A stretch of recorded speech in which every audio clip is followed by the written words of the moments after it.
Moi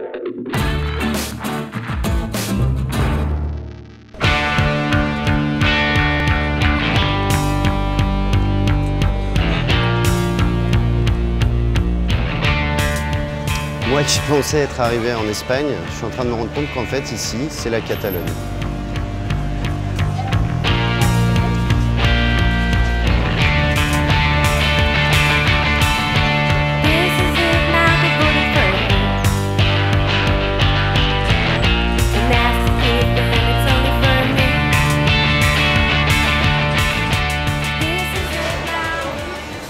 L'Espagne compte 17 régions autonomes, mais de l'autonomie à l'indépendance, il y a une frontière que les Catalans sont bien décidés à franchir.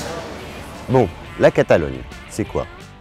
C'est un territoire à peine plus grand que la Belgique, une population de 7,5 millions d'habitants, mais c'est aussi une langue, le catalan, une culture et un folklore très riche.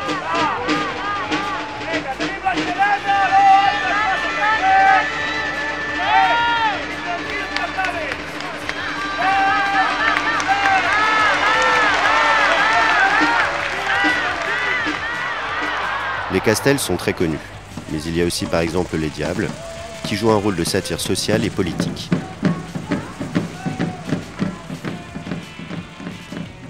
La Catalogne, en tant que région autonome, possède son propre parlement et son propre gouvernement. Son président, Artur Mas, bien qu'indépendantiste, ne peut constitutionnellement exprimer cette opinion. La Catalogne ne se résume pas à Barcelone, alors je vous propose d'aller à Sabadell, un petit peu plus au nord.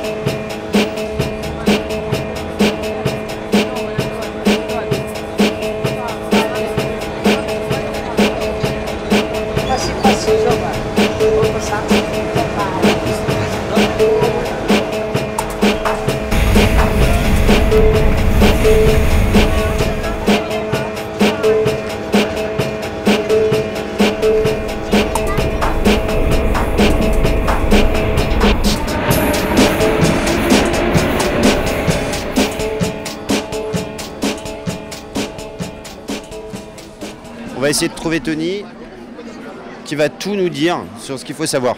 On y va. Il est là, Tony, ça va? Oh, je ne parle français. Hein? Tu parles bien français. Comme ça. C'est pas grave, viens, tu vas tout nous montrer. Tu vas nous montrer tout et nous expliquer surtout.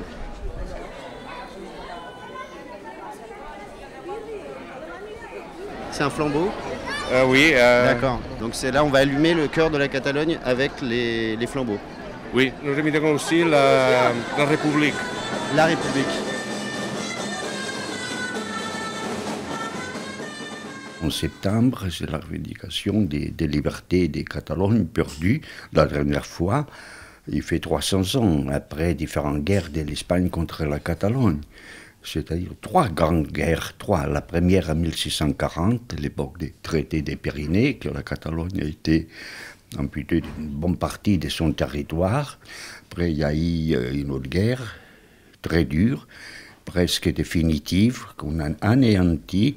La Catalogne, c'était 1714. C'est à partir de 1714 qu'on peut parler d'une Espagne, forgée par les armes et imposée à tous les peuples de l'Espagne. Depuis ces jours-là, a été très difficile de vivre, de pouvoir vivre pleinement la catalanité normale comme tous les pays de l'Europe, comme le pays normal. Et la dernière guerre, c'est qu'on dit la guerre civile, qui, enfin, je me souviens d'une interview qu'il avait fait Franco à des journalistes. On lui avait demandé, mais cette guerre civile, il dit non, ce n'est pas une guerre civile, c'est une guerre contre les rouges séparatistes, c'est-à-dire contre les Basques et les Catalans.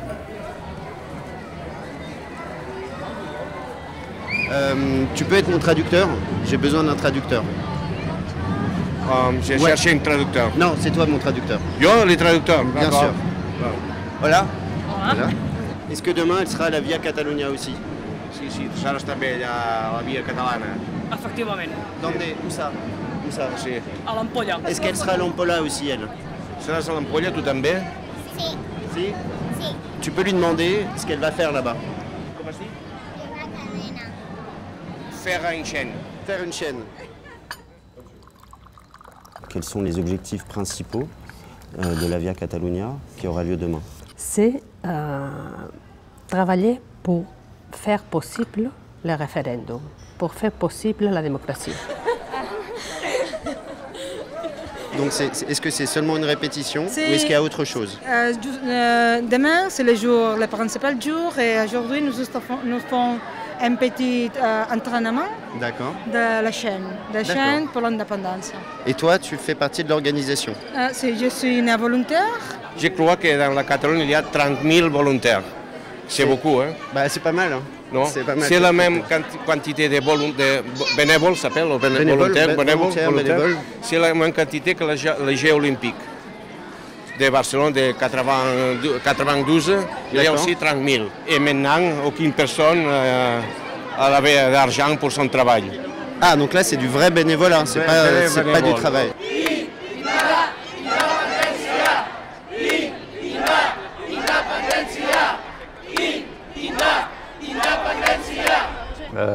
Dans une situation idéale, je n'aimerais pas tellement le nationalisme. Il y a une chose que c'est une sorte d'illusion collective qui est parmi les gens dans un moment où il n'y a pas d'illusion collective. Donc là, on a un tout petit enfant. Oui, elle pourra dire qu'elle voit encore à l'identification espagnole. C'est comme une anecdote. Oui. Elle est née espagnole et elle grandira catalane. Oui, oui.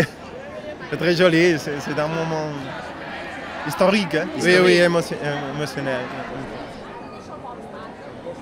Je ne suis pas exactement indépendantiste, mais que je ne voudrais pas l'être. Mais que je le suis maintenant parce que je crois que c'est nécessaire. La crise économique, c'est très importante parce que la Catalogne se sent discriminée par rapport aux autres régions ou nationalités de l'Espagne. Je dirais que la question économique joue dans deux sens. Le premier sens, c'est ce qu'on appelle le déficit fiscal. On reçoit beaucoup moins que ce qu'on ajoute au budget national. La Catalogne, c'est d'accord qu'il faut jouer la solidarité nationale, mais on ne peut pas, il n'y a aucun pays, aucune région dans le monde qui a ce décalage de déficit fiscal.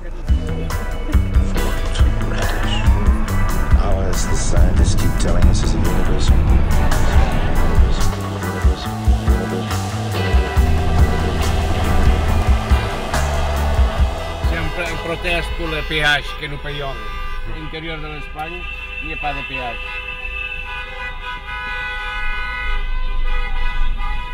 Le gouvernement de Madrid a exécuté cette construction, ce bâtiment des infrastructures selon le modèle radial. Pas poursuivant une logique socio-économique. On a commencé à faire, il y a quelques années, le réseau du TGV espagnol. Réseau très important, très dynamique. Très beau, pour avoir pris le train ici. Ouais. Très pratique. On continue à dire que l'objectif, c'est de relier.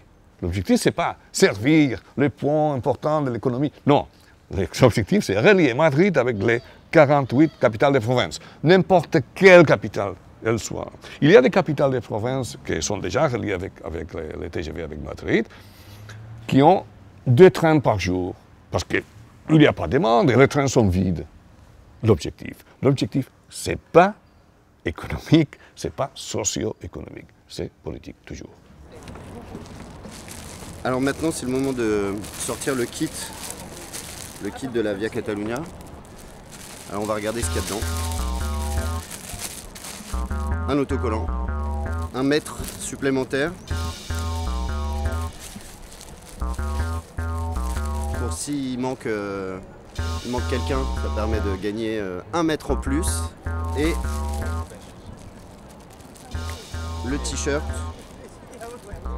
officiel avec la date 11 septembre 2013 et cap vers l'indépendance et 1 mètre la distance de l'individu qui porte le t-shirt. Donc bah, c'est parti, On va mettre le t-shirt.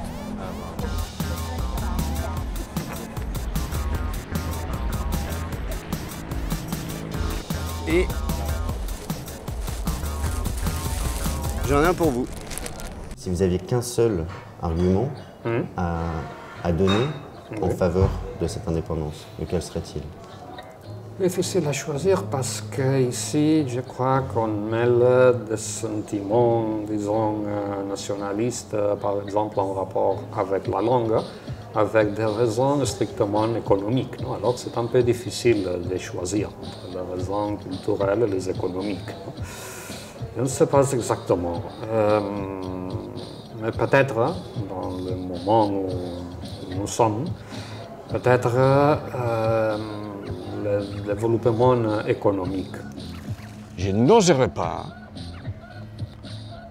me voir dans une situation que mes petits-fils, un jour, me demandaient qu'est-ce que tu as fait dans cette situation historique que c'est devenu en Catalogne.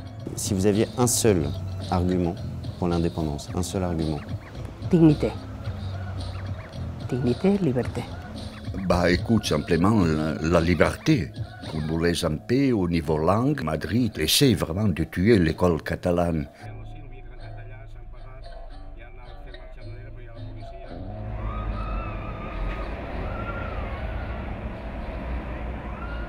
Ça y est, on est enfin à l'Ampola. Maintenant, on va aller voir comment les gens s'organisent pour se donner la main. Alors, est-ce que tu es contente déjà? Je suis très contente. Il y a beaucoup de personnes ici et c'est toute la vie catalane. Hein. Nous avons arrivé ce matin du Sabadell et nous avons arrivé 30 autocars et beaucoup de personnes sont arrivées avec des voitures particulières. C'est un jour très spécial pour tout la Catalogne. C'est le résultat d'un grand travail aussi quand même. Un peu très, mais qu'importe, non? Là, je me trouve actuellement sur la nationale 340, donc qui est une grande voie de communication. On voit les gens qui se préparent pour se donner la main. Et on remarque également que les voitures continuent à circuler. Ce n'est pas seulement pour amener les gens sur la via, mais c'est aussi pour laisser la libre circulation à tous les Européens sur le parcours. C'est vrai que la Catalogne, c'est un pays terriblement pacifique. C'est peut-être une des causes qu'à l'étranger, dans le monde, on nous ignore un petit peu. Parce que, je donne l'exemple, tous les pays qui sont accédés à l'indépendance dans les 60 dernières années, il y a eu quand même violence. En Catalogne, il y a eu des manifestations. La dernière, ça fait aujourd'hui, il fait un an, il y avait un peu plus d'1 million d'habitants, il n'y a pas eu un coup de bâton, il n'y a eu aucune violence. Même l'Espagne, elle n'envoie pas ses agents de police, parce qu'ils savent qu'il ne se passera rien. L'Espagne, même, je pense qu'elle aimerait beaucoup mieux qu'il y ait une violence pour pouvoir réagir. Je pense aussi que les problèmes que l'Espagne a eu avec les Pays Basques, ils sont moins graves pour elle que celles de Catalogne. Parce que là, elle peut frapper. Hein. Et je pense que même ETA, elle a fait du bien à l'Espagne. Tu sais, parce que comme ça, l'Espagne, elle peut durcir, elle peut être dure.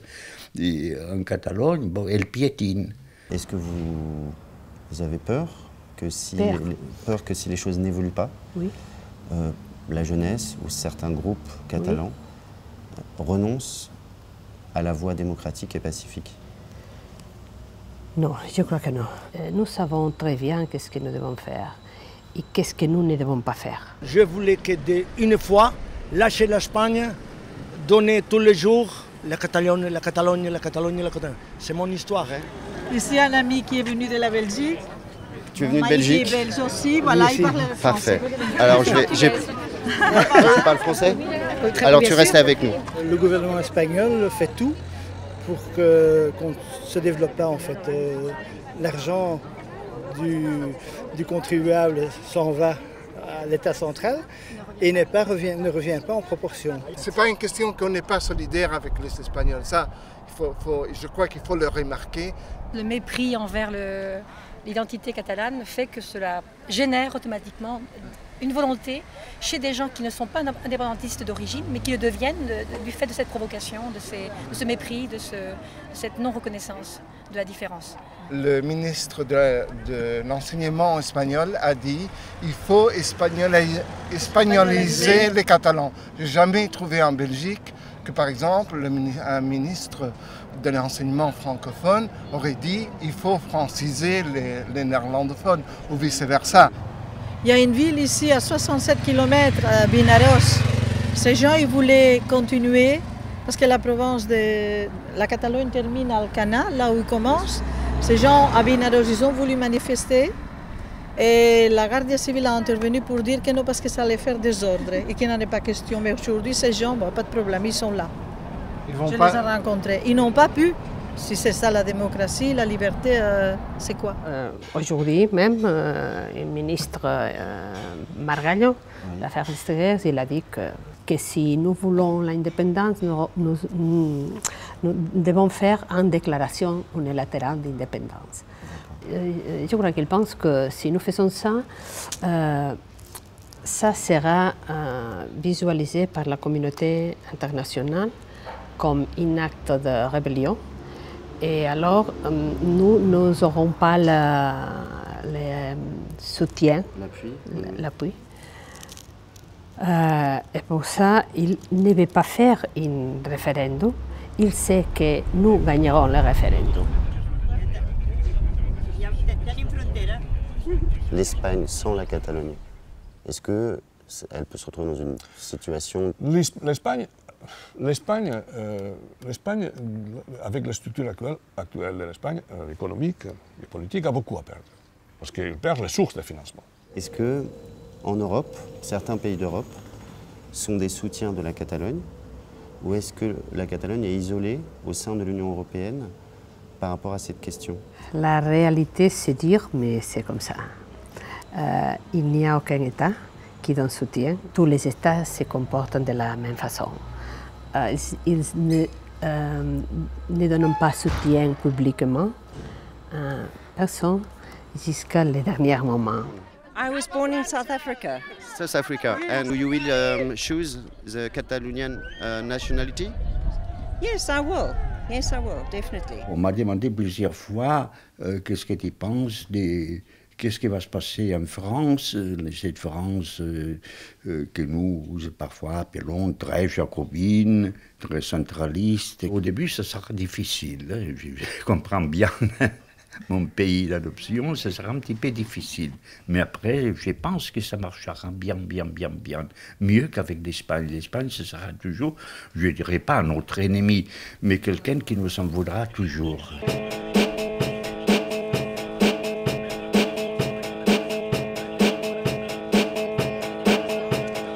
Quelle est pour toi la raison la plus importante pour demander l'indépendance? Une chose.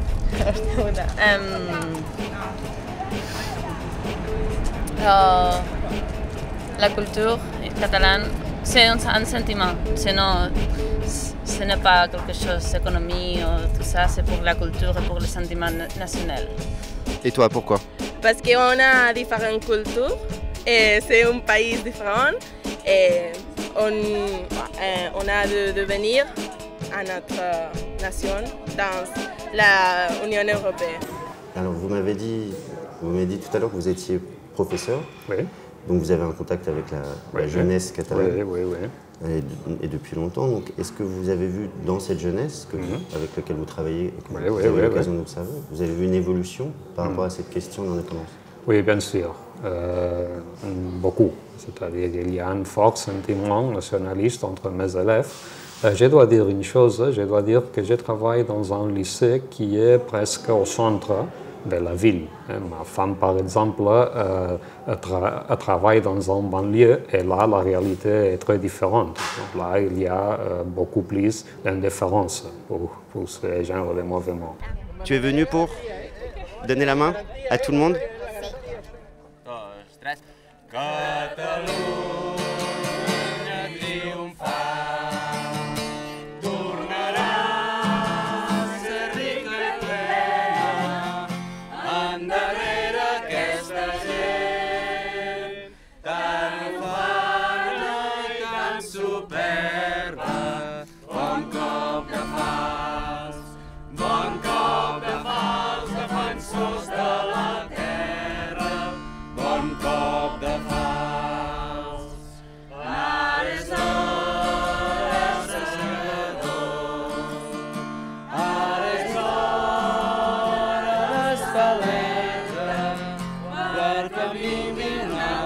junt, esmolem ben bé les eines, bon cop de falç, defensors de la terra, bon cop de falç, que tremoli l'enemic, veient la nostra ensenya, com fem caure espigues d'or. Quan convé seguem cadenes, bon cop de falç, defensors de la terra, bon cop de falç. Visca Catalunya lliure! Visca!